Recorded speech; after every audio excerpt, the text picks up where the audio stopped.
What's going on, guys? Welcome back to the Climb the Pocket YouTube channel. My name is Steve. I'm with my co-host, as always, Ryan. You can find him on Twitter at Bootleg Fantasy. He's quite the guy over there. You're going to want to go follow him. You can find me at Steve_CTP and follow the Climb the Pocket Twitter at Climb the Pocket. Today, we have another fantastic fantasy football video for you for 2021 fantasy football. We got a half PPR mock draft. It's mocky season, baby. It is mocky season. People are getting ready. People are doing drafts. People are getting their draft order spot. So everyone's like, oh, I'm the A spot. About to do some mocks. Get ready for that draft that's coming up at the end of the month, or maybe this weekend or the weekend after that. Guys, only 4 Sundays from now, we'll be watching Scott Hansen on Red Zone. That's going to be fantastic. Can't wait for that. My home league draft is the weekend before Labor Day. Can't wait, but we're going to help you get prepared with our pick-by-pick analysis. Ryan's going to go from the 8th spot. I'm going to go from the 11th spot. Some spots we haven't done before. Comment down below. We'll do another mock draft, a spot you want to see us mock from. And comment below if you'd like to be in the next mock draft. I think we could do that for our fantastic followers of the channel. Subscribe to the channel if you're new. Like the video. We really appreciate it. Ryan, what's going on before we get into it? Got to ask what's up. Yeah, so you may ask, Steve, what this illustrious mustache is for. Just noticed it. People are clamoring about this beautiful mustache that is on my face, up my upper lip. It's for Travis Kelce. I'm just going to tell him that it's pretty quick to grow this bad boy out. I would highly advise him to do that again, just because the pictures of Travis Kelce floating around without his facial hair, not good. It really makes me think about fading him a little bit. I'm not going to because he's been the tight end one the last 5 years. But my boy needs his beard back. He went from having a clean fade and a well-kept beard to just looking like a dad that is in the locker room at your local gym cracking jokes. I don't need that out of tight end one. I need faded up Travis Kelce back. And so this mustache is for him, just so he knows it's very easy to grow a terrible mustache. Yeah, the one season Travis Kelce's going in round 1, he's got to throw us with this curveball to give us some doubt. Dude, what was all jokes aside, Travis Kelce he's a big swag guy, right? Yeah. Him and Jason both usually pretty clean, both usually dressed nicely, always have good haircuts. Jason Kelce has had a mullet for I don't know how long, and his beard's unbelievable. And Travis has had the nice taper Clean for a long time. Yeah. He even had the mustache on the sideline, and now he's got the 3 all-around cut. Yeah. What is that? I don't know. We won't comment on it too much. I thought it was Photoshop when I first saw it, but then I just kept seeing it. I was praying. Didn't recognize him, especially when you do a side-by-side photo. But, hey, for the mock draft today, we're going to do 1 quarterback, 2 running backs, 2 wide receivers, a flex, I forgot the tight end, and we're also going to do a receiving flex. No kickers, no defenses, and 5 bench spots. So, yeah, that receiving flex, you can put a tight end or a wide receiver. Essentially, it's 3 wide receivers unless you want to get fancy with a couple of those big-name tight ends in the middle. But, hey, let's go ahead and get started. Start this mock draft. We've got these computers drafting computer players. Dalvin Cook, Kamara, McCaffrey, or order. Maybe not so realistic, but those 3 are going to be first 3 off the board most likely in any PPR league. Then you got Henry, Barkley, Chubb, Taylor. Nothing too crazy. Wow. If I was you here at the 8th spot with what's going on, news around Hard Knocks and whatnot, Zeke is becoming exciting. I'm assuming that's who you're looking at.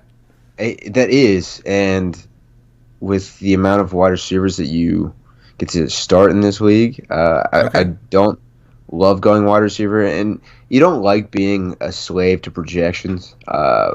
Zeke's projected the most to score out of the guys remaining. We got Zeke, we got Tyreek, Aaron Jones, Devontae Adams, Travis Kelce's 12, so he might be there for you. But, yeah, I think Zeke is going to be leaned on heavily with the way Dak's injury diagnoses have been going. I don't know what's going on with Dak. They said, hey, he's getting an MRI, but it's just for funsies. Don't worry about the MRI. And I probably should have picked, but it took him. Ezekiel Elliott off the board to me.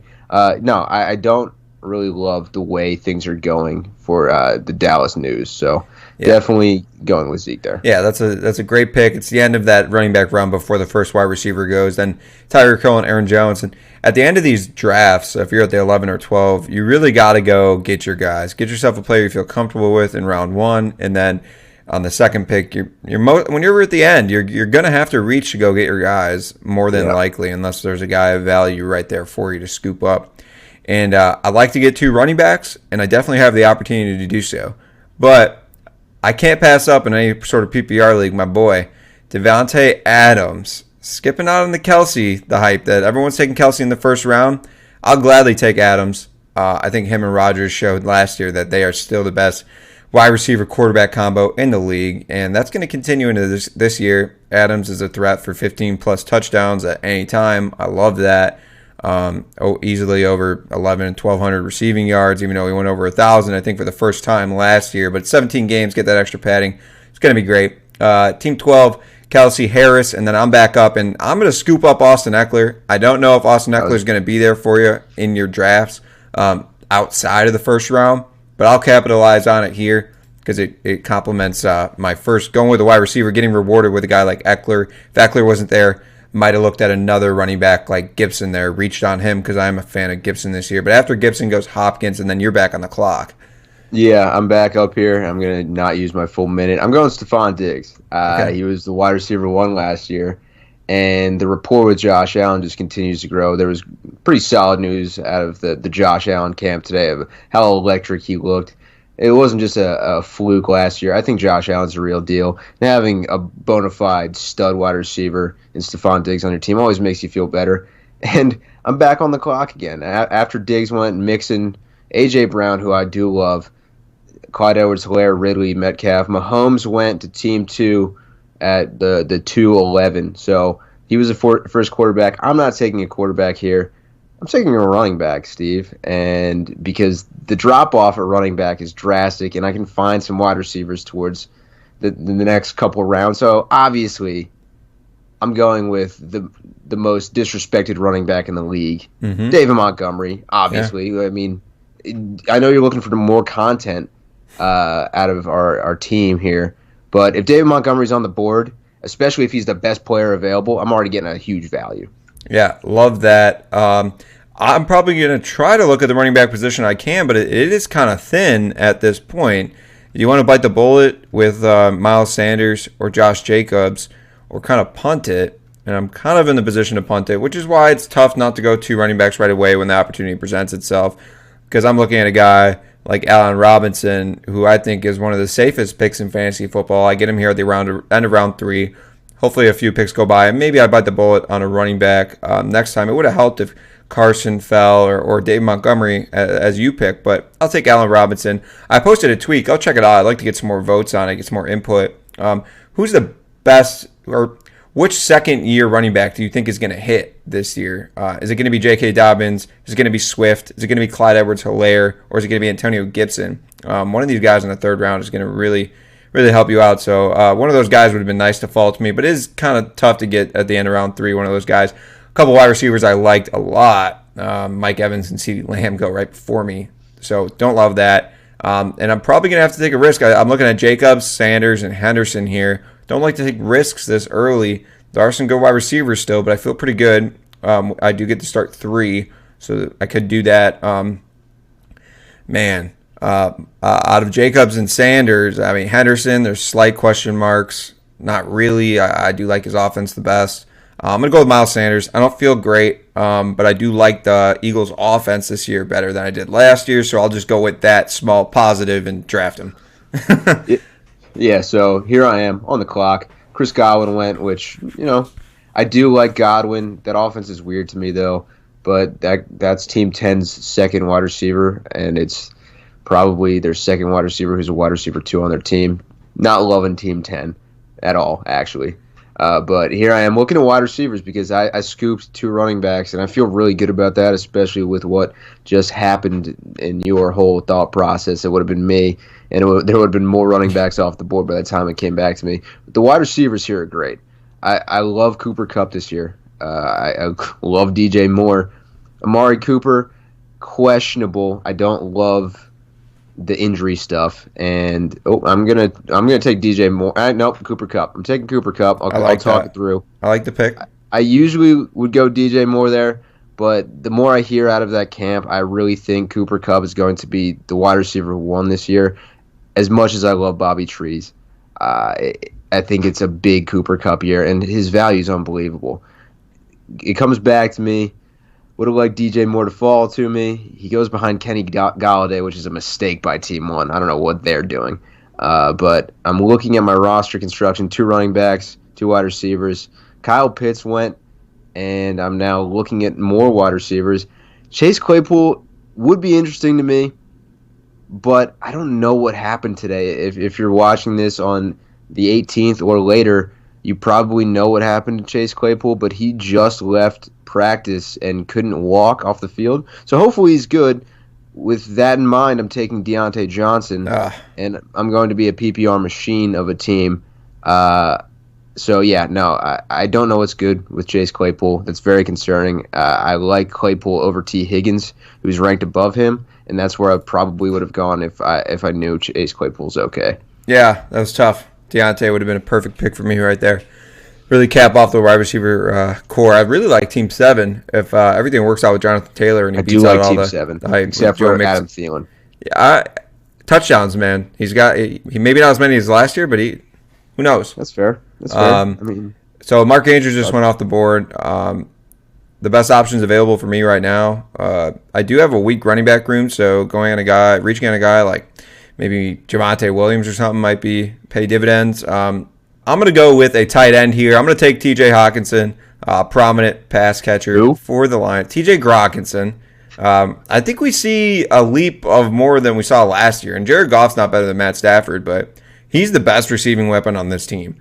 He's going to get force-fed targets. I love T.J. Hawkinson, Iowa product. We love those guys. And, yeah, I need it on my team. I know there's other wide receivers available. Don't really love the running backs.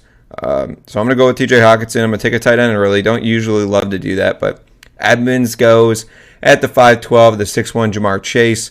And I'm looking at trying to shore up the wide receivers or the running backs. And I'm going to reach on a guy here. Man. I'm going to go get another running back, guy I mentioned before. Take Javonte Williams. Take a risk here, around 6. Doesn't seem too risky. And he looked good in that first preseason game. Got a lot of work. Is there a Melvin Gordon injury out there? There is a Melvin Gordon injury. I think he was held out of practice recently. Something. Okay, so he was back at practice today. It was a groin.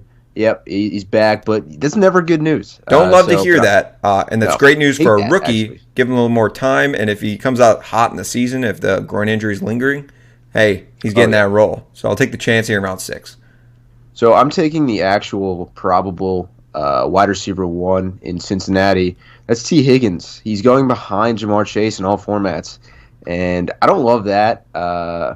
We're just assuming Jamar Chase is the wide receiver 1 there, and I don't agree with that right off the rip. So I think T. Higgins builds on his 900 yards last year, and I'm back on the clock. It's ugly at running back. Ugly at running back is maybe an understatement. It is disgusting at running back. Yeah. So when the running backs are thin, you start to take some big swings, and there's 2 guys here that I like, Trey Sermon and Michael Carter. I think I've gone with Sermon in the past, but what Michael Carter's shown already has been pretty impressive, and I think he's going to be the running back 1 there. So I think that's a pretty solid dart throw when you get into the 7th, 8th rounds, depending on how big your league is. That's just where I would go there. All right, so my next pick I already feel good about, and I'm just going to go ahead and take him. It's Deebo Samuel for the 49ers. This guy is not getting as much love as Brandon Ayuk. Where did Brandon Ayuk go in this draft? He went at the 6'11", so almost 12 picks before I took Samuel. And I think they're pretty even. They're not, the Bengals wide receivers like Higgins and Chase are getting treated pretty equally, but Samuel is well and behind Ayuk in the ADP. And Samuel they're going to fabricate touches for him. That's what they've done in the past. His only issue is they can't stay healthy very long or consistently. And let's hope he gets over that hurdle, because I think he's still the more targeted guy on this team when it comes to Ayuk or Samuel. So I think Andy's just going to get more touches because he's going to have some of those backfield carries. So I like him in round 7. That feels like a pretty good value nowadays. I'm going to take another safe wide receiver right now because I don't love a lot of the running backs. I would be considering Leonard Fournette, but I'm going to take Robbie Anderson here. One of those safe guys, not an offense you love, not a quarterback you love, but I do like that the quarterback does have a past with Robbie Anderson. So I'm going to go ahead and take a chance that they develop that. I feel good about my wide receiver core. I mean, I don't hate your wide receiver core, that's for sure. And thanks. Now I'm sitting here. I've done this a lot, Steve, and I get sniped on tight ends. So I'm going to be proactive, and I'm going to take Robert Tonyan just because that's one of my guys, because Aaron Rodgers is back and his ADP is disgusting. But I'm starting to grow on Jonnu Smith. I'm starting to grow a little bit on Hunter Henry, and those guys are still available. I don't know. I feel like you do need a tight end that does put up numbers just so you can kind of confidently go into the week with a full lineup. And, having Tonyan, I now can just kind of take different pop shots at the rest of this board and hope that a couple of these flyers hit. So I'm back on the clock. There was a quarterback run. Matt Stafford, Tannehill, and Hurts went. Man, I love those. I love those. It does hurt because that's like the sweet spot to wait on a quarterback and grab one of those guys. Yeah, so that I'm going to be honest, stings a bit because if I would have seen probably one of those guys left, I would have probably gone with them, and it leaves us with Burrow, Lance, and Trevor Lawrence. Ugh. So I guess I'm taking a swing here. I'm looking at wide receivers. I'm not loving what I'm seeing, but I'm going to go with Antonio Brown. I think he's a safe guy I can put in every single week, and then the rest of my draft I can kind of take some riskier guys. All right, so I'm back on the clock. Like I said, I feel good about my 4 wide receivers. I can start 3 of them, or 4 of them actually, so I could start all of those guys. Going to need to shore up some of that depth, but still looking at my running back room, Eckler, Sanders, Williams, not the best, so I'm going to try to shore that up a little bit with just some upside if the scenario works out. So I'm looking at A.J. Dillon here. There's a possibility that Aaron Jones has some hurdles in training camp with his injury. I believe he has is it a hamstring or a groin? One of those. Those are the typical injuries in training camp. But if A.J. Dillon, he could be a touchdown guy this year. Don't love to see it for Aaron Jones owners. I'm a big Aaron Jones fan. But he's probably a top 3 handcuff when it comes to the running back position.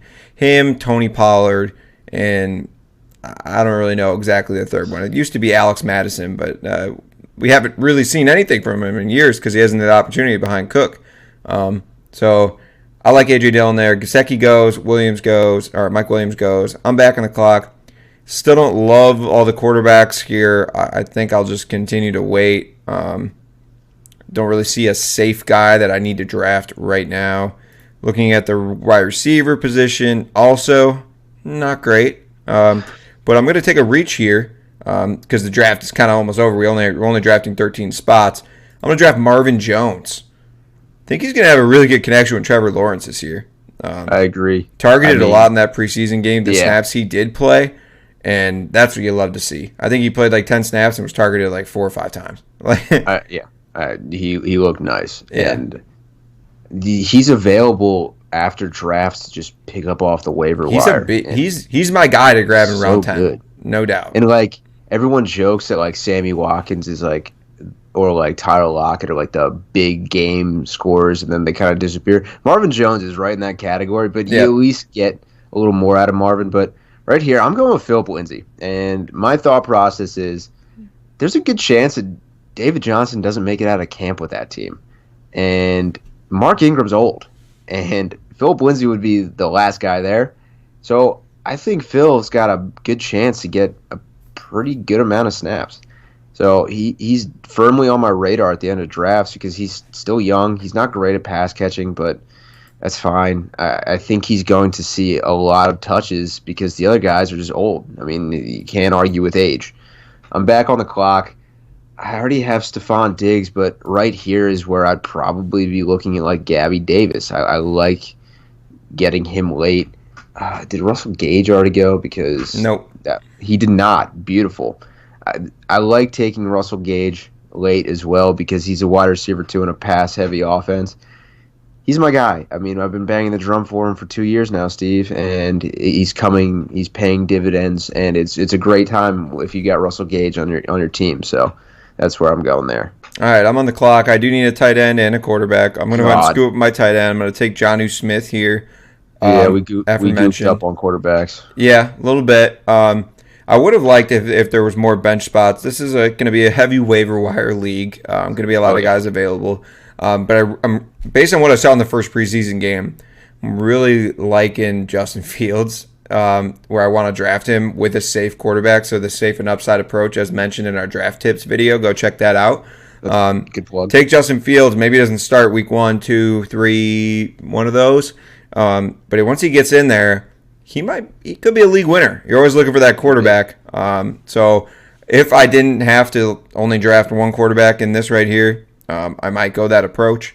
I might play it like that is the approach because there's really not a lot of quarterbacks I love here. I guess I'll take Matt Ryan, just assuming that's not the play. I don't have a lot of options in bench depth here. So I'll take Matt Ryan, but in a real world, Matt Ryan paired with Justin Fields would be a decent strategy because I'm either playing Matt Ryan or I'm streaming until Justin Fields is ready.